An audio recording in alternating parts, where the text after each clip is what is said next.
The person everyone notices in a room is not always the person speaking the most. Sometimes it is the quiet person, sitting back, listening, watching, and when they finally speak, the room somehow becomes still. Why? What do they understand about human psychology that most people miss? Because respect is rarely created by the number of words you use. Sometimes it comes from something far more difficult, knowing when you don't need to speak at all. Chapter 1. The Power of Saying Less.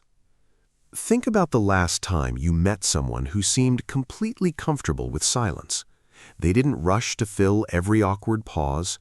They didn't interrupt conversations just to make sure their opinion was heard. They weren't constantly telling people how successful, intelligent, experienced, or important they were. Yet you probably noticed them. There is something compelling about a person who doesn't seem desperate for attention. Most people assume that commanding respect requires a strong voice, a dominant personality, or the ability to control a conversation. Those things can certainly attract attention, but attention and respect are not the same thing. A person can dominate a room and still be taken lightly. Another person can speak for 30 seconds and leave everyone thinking about what they said afterward. The difference often comes down to intentionality. People who command respect without saying much tend to choose their words rather than simply release whatever comes to mind. They listen first. They observe the situation. They allow other people to reveal themselves before revealing everything about themselves. Imagine a meeting where everyone is arguing about a problem. One person jumps in repeatedly. He explains his position, responds to every objection, and keeps adding new points because he doesn't want anyone to misunderstand him. Another person listens. He waits.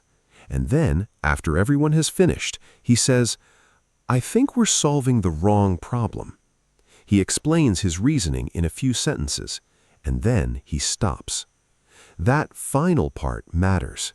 He doesn't immediately add another 5 minutes of explanation to make his idea sound impressive. He allows the statement to exist on its own. This is one of the quiet foundations of authority. You don't always have to convince people that your words are valuable. Of course, saying less doesn't automatically make someone wise or respected. Silence can also come from fear, insecurity, or a lack of preparation. The difference is what sits underneath the silence. Confident silence says, "I have nothing to prove right now." Insecure silence says, "I'm afraid to be judged."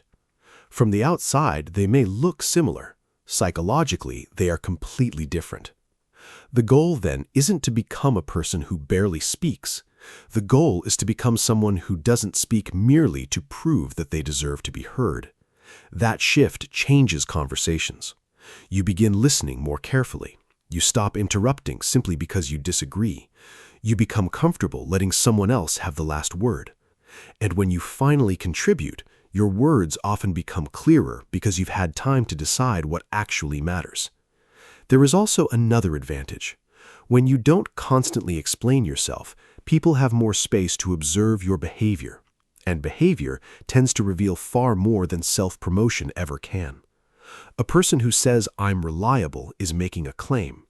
A person who consistently shows up, keeps promises, and handles pressure calmly doesn't need to make that claim. People notice. That is the deeper lesson behind saying less. It isn't about becoming mysterious or playing psychological games. It is about reducing the noise between who you are and how other people experience you. You don't need to announce confidence every 5 minutes. You don't need to win every argument. You don't need to correct every tiny misunderstanding. Sometimes the most powerful response is simply to remain composed, listen carefully, and speak when you actually have something worth adding. And when you practice that consistently, something interesting begins to happen. People may start leaning toward your words instead of you leaning toward their approval. Before we move into the next chapter, if you're enjoying this audiobook and finding these ideas useful, take a moment to like this video and subscribe to the channel. It helps support the channel and lets you know when the next chapter is available. Because in the next chapter, we're going deeper into one of the biggest reasons people lose respect without realizing it: the constant need to prove themselves. There is a strange moment when you realize that the harder you try to convince someone of your value, the less valuable you may appear.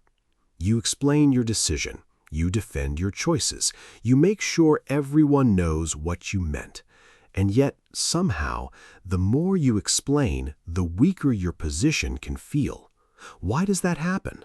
Because people don't only listen to your words, they also notice how badly you need them to believe you. Chapter 2. Stop trying to prove yourself. Imagine someone criticizing a decision you made at work. You calmly explain your reasoning. They disagree, so you explain again. Then you add more details. You bring up what happened last month. You mention what your manager said. You explain what you were trying to accomplish. Eventually, what started as a simple disagreement has turned into a 10-minute defense of yourself. Nothing about your original decision has necessarily changed, but something else has. The conversation now feels like you are asking for permission to be right. This is where the psychology of self-validation becomes important. When people feel uncertain about how they're being perceived, they often compensate by talking more. They explain their intentions, justify their behavior, emphasize their achievements, or repeatedly remind others of their good qualities. It feels natural. After all, if someone misunderstands you, shouldn't you correct them? Sometimes, yes, but there is a difference between clarifying yourself and trying to control everyone's opinion of you. The first can be useful, the second can become exhausting, and it can quietly damage your authority. Think about people you naturally respect. You may notice that many of them don't constantly advertise their competence. They don't need to remind everyone that they're experienced. Their actions have already created enough evidence. A skilled professional doesn't necessarily say, "I'm very good at this." They simply solve the problem. A dependable friend doesn't repeatedly announce, "You can trust me." They show up when it matters. A confident person doesn't have to respond to every slight with a perfectly constructed defense. Sometimes they simply say, "That's your opinion," and move on. This doesn't mean becoming passive. There will be moments when you absolutely should speak up. If someone falsely accuses you of something serious, if a boundary is crossed, or if your silence could create real consequences, saying nothing isn't strength. The point is more subtle. You don't need to defend yourself against every opinion. Not everyone deserves a courtroom presentation explaining your choices. Some people misunderstand you because they lack information. Others misunderstand you because they have already decided what they want to believe. You can clarify the first situation. You cannot always solve the second. And trying to solve it can consume enormous amounts of emotional energy. There is another hidden benefit to letting go of the need to prove yourself. You become harder to manipulate. People can provoke you by questioning your intelligence. They can challenge your status. They can imply that you're not good enough. If you immediately react by proving yourself, they've already controlled the direction of the conversation. But if you can pause and ask, "Does this actually require a response?" you regain control. That pause is powerful. You begin separating genuine criticism from bait. You learn that disagreement isn't automatically disrespect. You discover that being misunderstood for a moment is sometimes far less costly than spending 10 minutes desperately trying to be understood. Real confidence doesn't require everyone to agree with you. It requires enough self-trust to remain steady when they don't. And once you stop trying to prove your worth in every conversation, you create something much more valuable than approval: quiet authority. Before we continue, think about this honestly. When was the last time you felt the need to prove yourself to someone? Maybe it happened at work. maybe in a relationship, with a friend, or during an argument. If a specific moment comes to mind, share it in the comments. You don't need to tell the whole story, just describe what happened in a few words. Someone reading your comment may recognize themselves in it. And in the next chapter, we'll explore what happens when pressure enters the room and why the calmest person often becomes the person everyone watches. When everyone around you becomes emotional, something interesting happens. People stop listening to the loudest person. They start watching the calmest one. Not because that person necessarily knows everything, but because composure creates a powerful impression. This person isn't being controlled by the moment. So what happens inside the human mind when someone remains calm while everyone else is losing control? Chapter 3. The Psychology of Calm People. Picture a tense meeting. A deadline has been missed. Someone is frustrated. Another person starts pointing fingers. Voices become sharper. Interruptions become frequent, and suddenly the original problem is almost forgotten. Then one person speaks, not loudly, not defensively. They simply say, "Let's slow this down. What exactly went wrong?" Something changes. The room doesn't necessarily become peaceful immediately, but the emotional temperature begins to drop. Why? Because calmness can function as a form of social regulation. Human beings constantly read the emotional state of the people around them. We notice facial expressions, vocal tone, posture, pauses, and small changes in behavior, often without consciously thinking about it. When someone reacts intensely to pressure, their behavior can signal that the situation has control over them.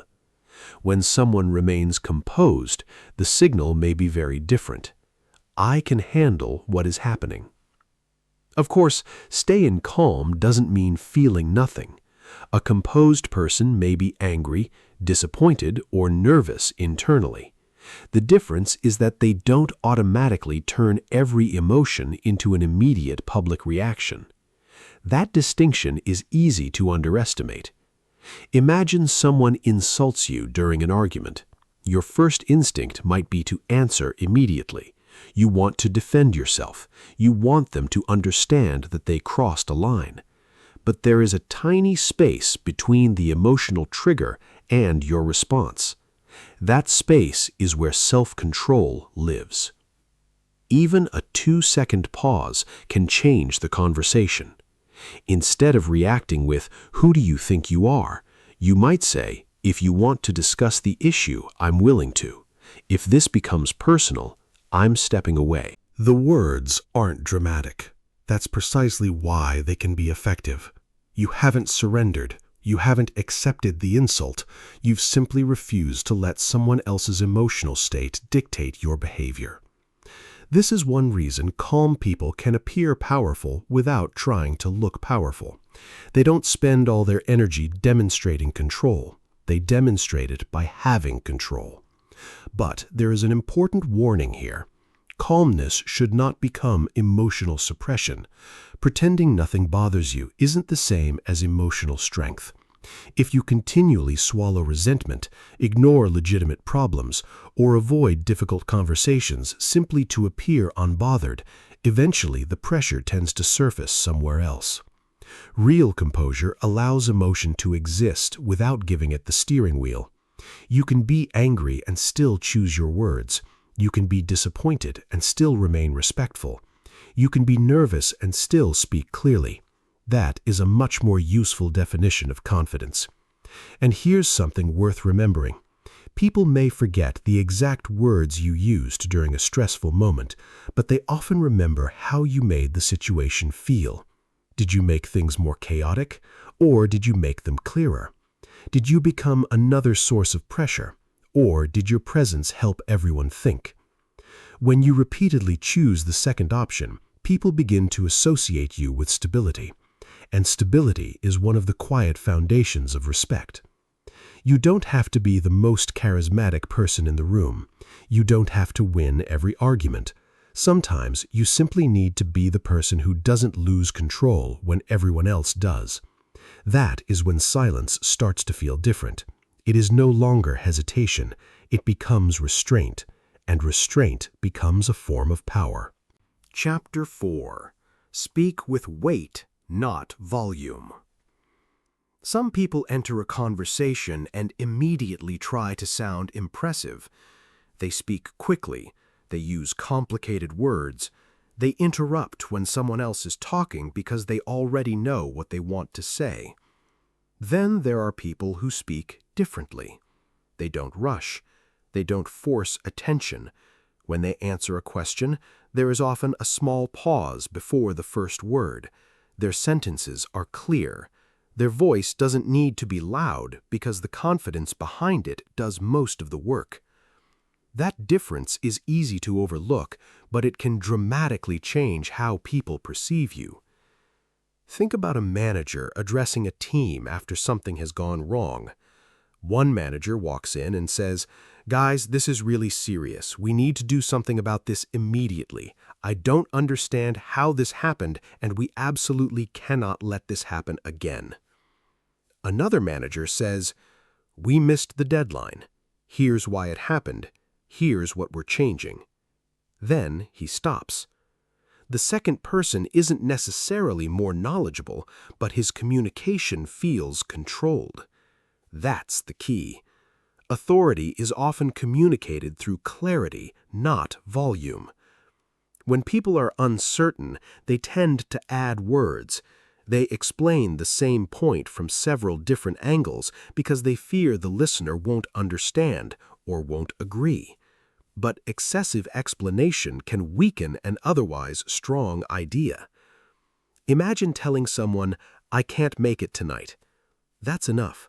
You don't necessarily need to create a 10-minute explanation about your schedule, your responsibilities, your plans, and every reason you feel guilty about saying no.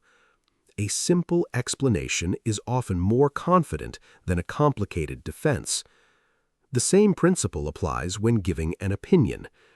Instead of saying, I'm not completely sure about this, and maybe I'm wrong, but I was kind of thinking that perhaps we should consider," you can say, "I think we should reconsider the approach."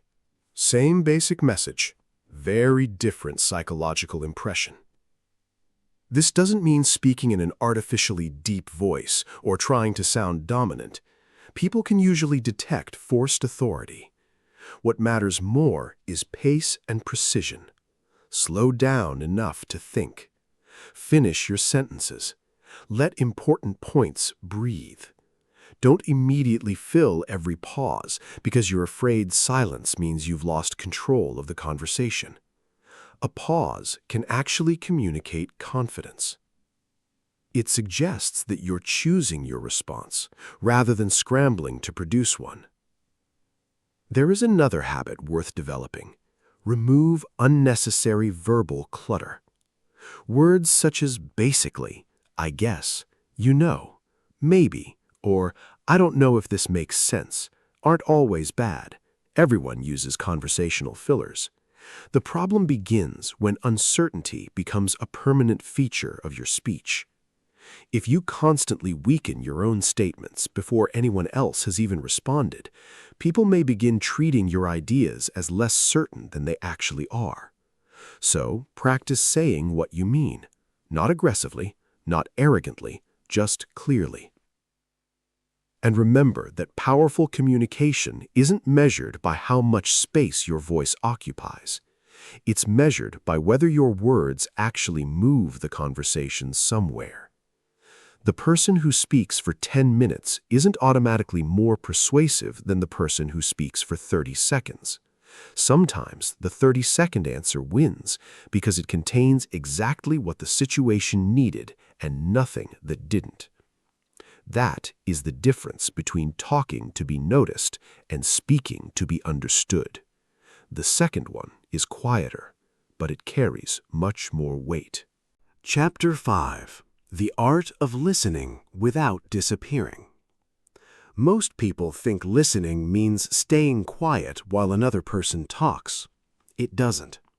Real listening is much harder than that. You can remain completely silent while secretly preparing your next argument, waiting for your turn, or thinking about how you'll make yourself look intelligent. The other person may be speaking, but you're not really present. People who command respect tend to understand this distinction. They listen to understand, not simply to respond. Think about a conversation between two colleagues. One person is explaining a problem at work. Before the sentence is finished, the other person interrupts with a similar story from their own experience. "I had exactly the same thing happen to me." The conversation immediately shifts. Now the first person isn't being heard anymore. They're being compared. This happens constantly in everyday conversations.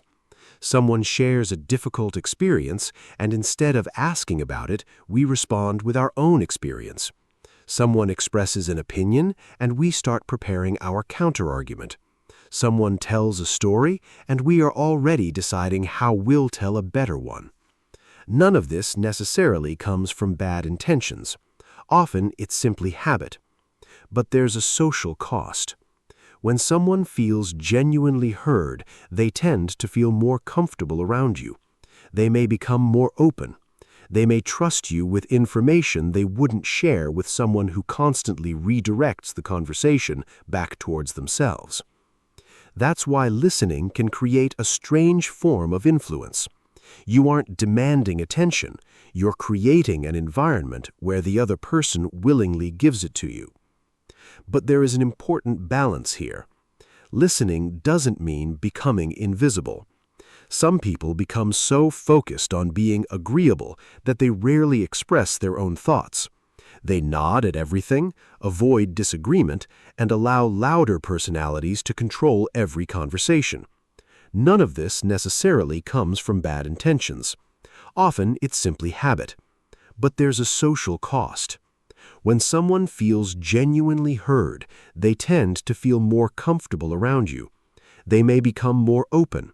They may trust you with information they wouldn't share with someone who constantly redirects the conversation back towards themselves.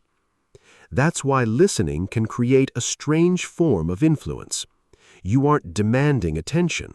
You're creating an environment where the other person willingly gives it to you. But there is an important balance here. Listening doesn't mean becoming invisible. Some people become so focused on being agreeable that they rarely express their own thoughts. They nod at everything, avoid disagreement, and allow louder personalities to control every conversation. None of this necessarily comes from bad intentions. Often it's simply habit. But there's a social cost. When someone feels genuinely heard, they tend to feel more comfortable around you. They may become more open. They may trust you with information they wouldn't share with someone who constantly redirects the conversation back towards themselves. That's why listening can create a strange form of influence. You aren't demanding attention. You're creating an environment where the other person willingly gives it to you. What makes you think it's the only option? That single question changes the dynamic. You're not attacking the person, you're asking them to examine their own assumption. Sometimes they'll discover a weakness in their argument. Sometimes they'll explain something you hadn't considered. Either way, you've created a better conversation. This is where listening becomes more than good manners. It becomes a form of social intelligence. When you listen carefully, you begin noticing things that constant talkers often miss. Hesitation in someone's voice, contradictions between their words and behavior, subjects they avoid, and ideas they repeat because they genuinely care about them. You learn more because you're not spending the entire conversation trying to perform. And when you finally speak, your response is usually more relevant. That's the paradox. The person who listens well often becomes more interesting precisely because they aren't trying so hard to be interesting. They remember details. They ask better questions. They don't need to hijack every story. People leave conversations with them feeling as though their words mattered, and that feeling can be surprisingly powerful. If you want people to respect your presence, don't only work on becoming a better speaker, become someone who makes other people feel genuinely heard. Because sometimes the strongest way to command attention isn't to take more of it, it's to give it first. Chapter 6. Boundaries create respect. There is a difference between being a kind person and being endlessly available. A kind person can help others without abandoning themselves. A person who desperately wants to be liked may say yes when they mean no, tolerate behavior they dislike, and keep explaining themselves whenever someone becomes unhappy with their decisions. At first, this can look generous. Over time, it can create a very different impression. Imagine a coworker who regularly asks you to handle tasks that aren't yours. You don't want to do them, but you agree anyway. The next week they ask again. You say yes again. Eventually, something changes. They may not consciously think, I don't respect this person. Instead, they simply learn something about your boundaries. Your time is available whenever they want it. That's why boundaries matter. Respect isn't created by being difficult. It comes partly by showing people that your time, energy, attention, and principles have limits.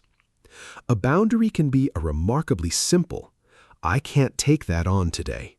I don't want to discuss this while we're angry. I'm happy to help, but I can't do the entire thing for you. No, that doesn't work for me. Notice what these statements don't contain. They don't contain a 10-minute apology. They don't attack the other person. They don't demand that the other person agree with your decision. They simply communicate a limit. This is where many people struggle. They believe that if someone becomes disappointed by their boundary, the boundary must have been unfair. But disappointment isn't proof of wrongdoing. Someone can be unhappy with your decision and still need to respect it. That's an important distinction. When you constantly change your boundaries to prevent other people from becoming uncomfortable, you may create short-term peace while building long-term resentment. Eventually, you start feeling used. You wonder why people don't appreciate everything you've done for them. But sometimes the problem isn't that people don't appreciate your effort. It's that you've trained them to expect unlimited access to it. Healthy boundaries interrupt that pattern. They also reduce unnecessary explanations. Suppose someone asks you to attend an event and you don't want to go. You could spend 5 minutes inventing reasons, apologizing repeatedly, and worrying about whether they think you're rude. Or you could say, "Thanks for inviting me, but I won't be able to make it. I hope you have a great time." That's enough. You don't need to create a legal defense for every personal choice. Of course, boundaries work best when they are consistent. Saying, "I won't tolerate disrespect," means very little if you continue participating in conversations where someone repeatedly insults you. A boundary isn't simply something you announce, it's something you enforce through your behavior. And that brings us back to the central theme of this audiobook. People who command respect without saying much often don't need dramatic speeches about their standards. Their behavior communicates those standards for them. They leave conversations when necessary. They say no without cruelty. They protect their time without making everyone else feel guilty. They understand that being liked by everyone is an impossible goal, and chasing it can become expensive. You don't have to become cold. You don't have to stop helping people. You simply need to stop confusing kindness with self-abandonment. Because when you respect your own boundaries, other people receive a clear signal. Your presence is valuable, but it is not available without limits. And sometimes that quiet understanding creates more respect than any powerful speech ever could. Chapter 7. Never react too quickly. One of the fastest ways to lose control of a conversation is to answer before you've decided what you actually want to say. Someone criticizes you. You respond. Someone insults you. You fire back. Someone sends an angry message. You immediately type an even angrier one. For a few seconds, it feels satisfying. Then the emotion fades, and you realize you may have said something you didn't really mean. The people who command respect without saying much often have a different habit. They create a gap between what happens and how they respond. That gap may last only a few seconds. Sometimes it lasts an entire day. But it gives them something extremely valuable: choice. Imagine you're in a meeting and a colleague says, "Honestly, I don't think you understand what you're doing here." The easiest response is emotional. You might immediately defend your experience, question their competence, or raise your voice. But what if you pause, look at them, then ask, what specifically makes you say that? Suddenly, the conversation has changed. You've refused to accept the emotional frame they offered you. Instead of defending your identity, you're asking them to explain their claim. Maybe they have a legitimate criticism. Maybe they don't. Either way, you've moved the discussion from emotion towards substance. This is one of the quiet advantages of delayed response. It prevents someone else from choosing your emotional state for you. And this matters far beyond workplace arguments. Think about social media. Someone leaves a rude comment. You feel the urge to respond immediately. You write something sharp, reread it, and hit send. What have you gained? Usually, very little. You may have won a tiny moment of emotional satisfaction while giving a stranger access to your attention. Silence isn't always the right response, of course. Sometimes a clear answer is necessary, but there's a difference between responding deliberately and reacting automatically. That distinction can change your relationships. A useful question to ask yourself is, what outcome do I actually want from this conversation? Do you want clarity, a boundary, an apology, a solution, or do you simply want the other person to feel as angry as you do? That last answer is more common than most people admit. When your goal becomes clear, your response often becomes shorter. If you want a solution, you don't need to win the argument. If you want a boundary, you don't need to insult the person. If you want clarity, you don't need to assume their intentions. This is why emotional control can look like confidence. You aren't trying to suppress every emotion. You're simply refusing to let the first emotion make every decision. And there is another powerful effect. When people learn that they cannot easily provoke you, they may become more careful with how they approach you. Not because you're intimidating, but because they understand that emotional pressure won't automatically produce an emotional reaction. Your calm becomes predictable. Your responses become deliberate. Your words become harder to dismiss as impulsive. That is a quiet kind authority. So the next time someone pushes a button you know is sensitive, don't rush to prove that they pushed it. Pause. Breathe. Let the first reaction pass. Then decide whether the situation even deserves your words. Because sometimes the strongest response isn't the clever comeback you thought of 3 seconds later.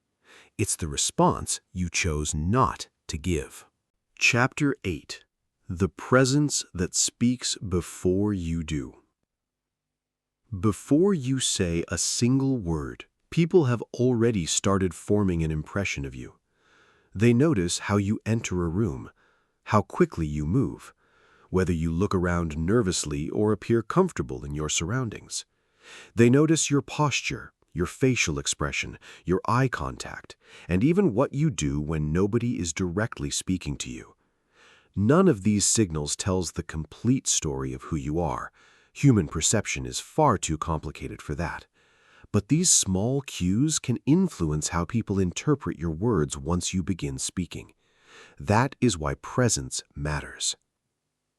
Imagine two people walking into the same business meeting. The first enters quickly, immediately checks their phone, avoids eye contact, drops into a chair and starts talking before everyone has settled. The second walks in calmly, acknowledges the people around them, sits comfortably, puts the phone away, and listens. Neither person has said anything important yet. Still, the room may already have formed different impressions. The second person appears more settled, and being settled can be surprisingly persuasive. A powerful presence doesn't require expensive clothes, an intimidating face, or exaggerated body language. In fact, trying too hard to look dominant can have the opposite effect. Real presence is usually quieter. Start with posture. You don't need to stand rigidly like a soldier. Simply avoid collapsing into yourself. Keep your shoulders relaxed, your head naturally upright, and your movements unhurried. Then consider eye contact. Looking directly at someone while they speak can communicate attention, but staring without breaking eye contact can feel aggressive or unnatural. The goal isn't to create intimidation, it's to show that you're comfortable being present. Your face matters too. If you're constantly scanning the room, checking your phone, or looking distracted, people may interpret that as nervousness or disinterest, even if neither is true. And then there's movement. People who feel secure generally don't need to make every movement dramatic. They can sit still. They can pause. They can take their time. That doesn't mean moving slowly all day.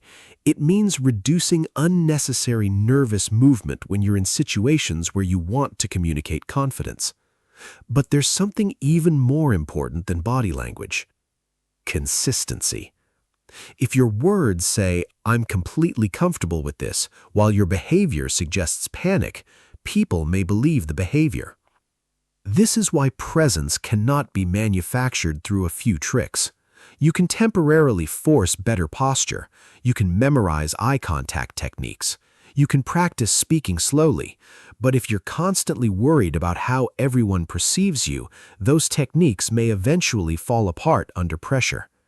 The deeper solution is to become less obsessed with monitoring yourself.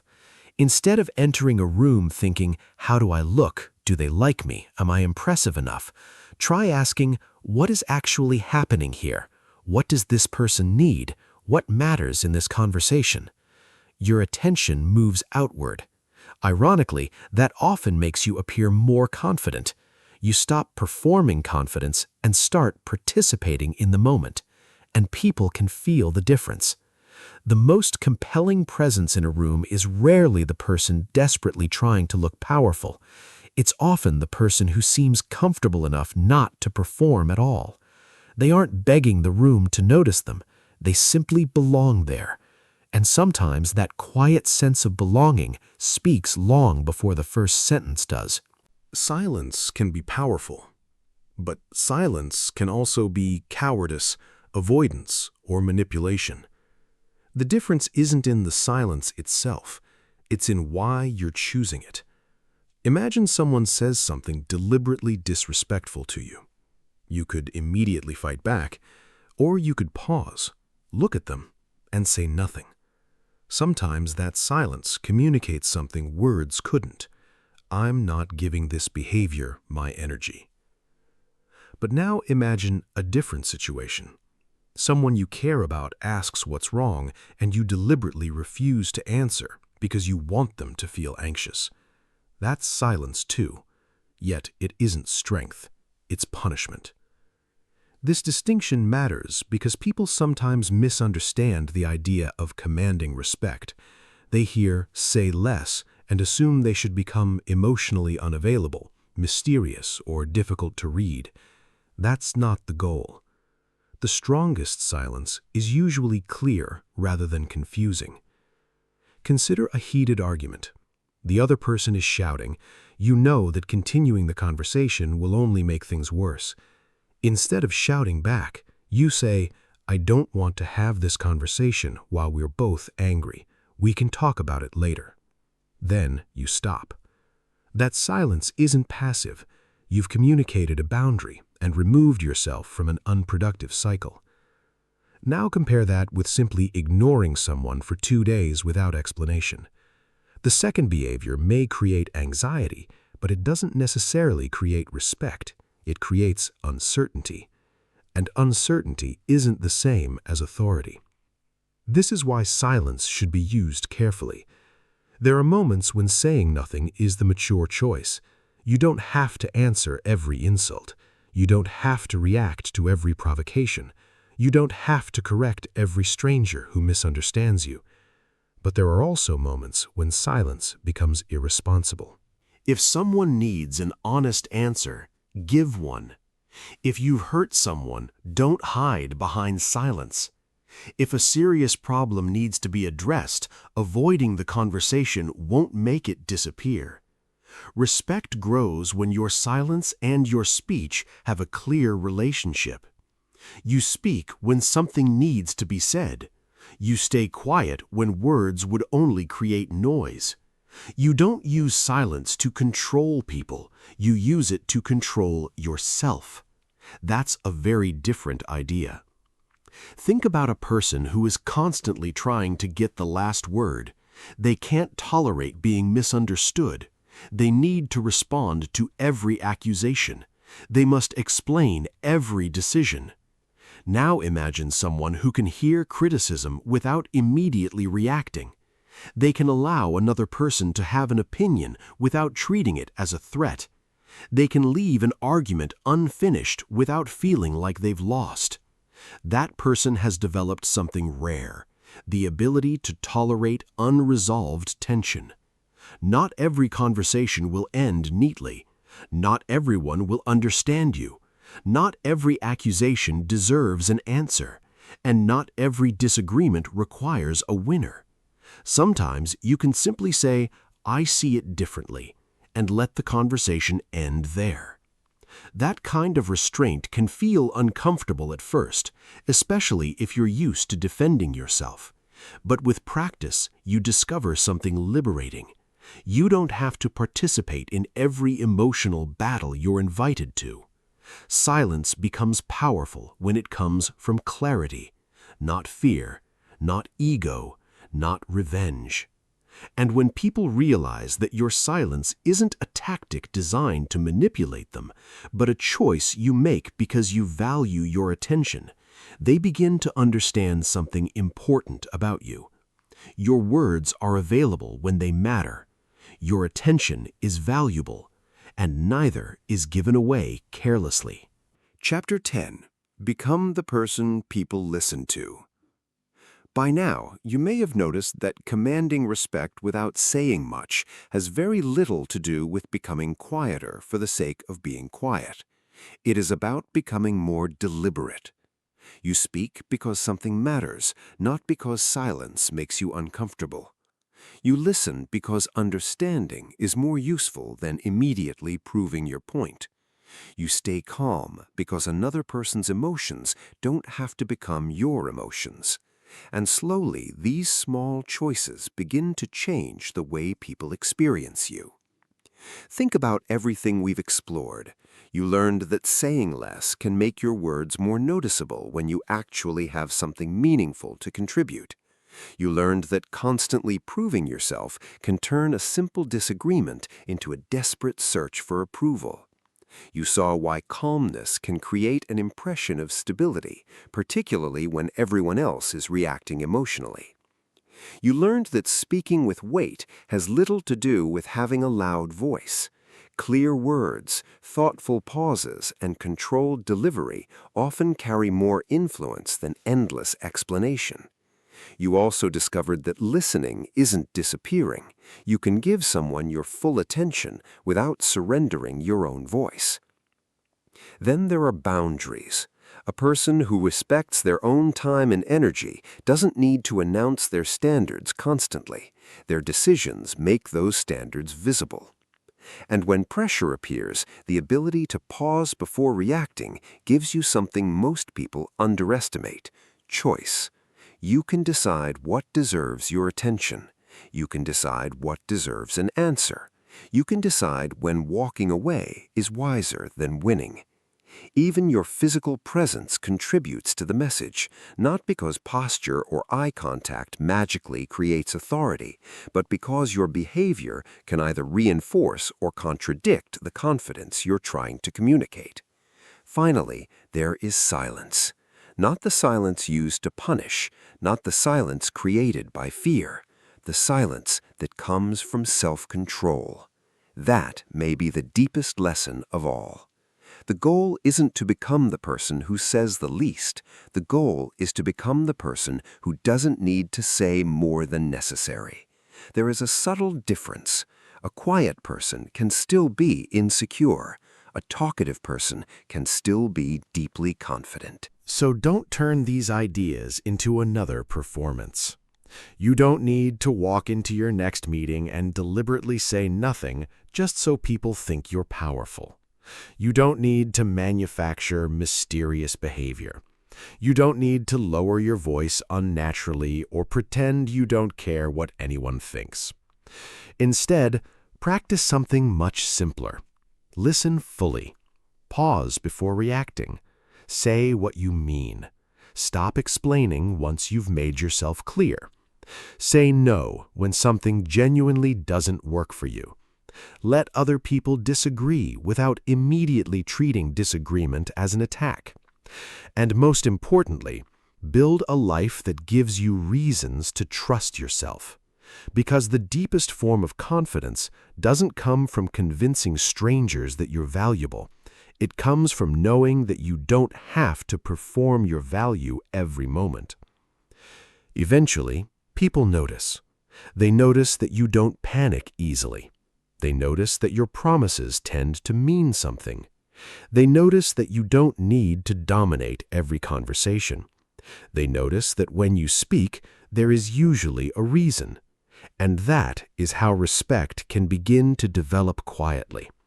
Not through intimidation, not through constant talking, not through trying to look powerful, but through self-control, clarity, consistency, and substance. So the next time you walk into a room, don't ask yourself, how can I make everyone respect me? Ask a better question. How can I become someone whose behavior naturally earns respect? That question changes everything. Because once you stop chasing respect, you can finally start building the qualities that make respect worth giving. And sometimes, the person who commands the most attention isn't the one fighting to be heard. It's the one who has learned that their words don't need to compete with the noise. They simply need to matter.